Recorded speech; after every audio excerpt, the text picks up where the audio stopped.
Hey there guys, we're taking a look at Mirror's Edge running on the i5-1135G7. Now this game is a absolute classic. It is a free runner game and it is currently running at 1080p at the highest settings, but with AA off. And with AA off, we actually get very good performance. Like we're talking just a very consistent 50 to 60 average experience. You are going to have a blast playing through this. I was enjoying it. Originally, I actually launched it with, and like I had AA set to the maximum because I had misread it as anastrophic filtering. So I set it to the maximum and the performance was not as bad as you would expect. I mean, yeah, it is definitely not as smooth as it is playing with the, settings just with the AA all the way off, but it's actually not as bad as I thought it would be. I mean, because this is like 8 times AA with like a high quality setting. So this is pretty intense stuff. And I mean, this, integrated graphics is at least doing it at a level that I was not expecting it to be able to do.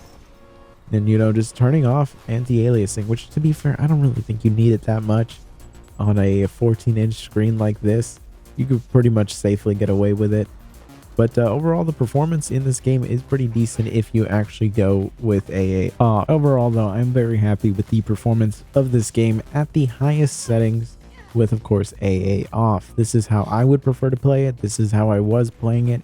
And I had a great time like this. This game is just such a classic. And I'm glad to see that we can get a very playable experience on this game on this laptop. It's great to see.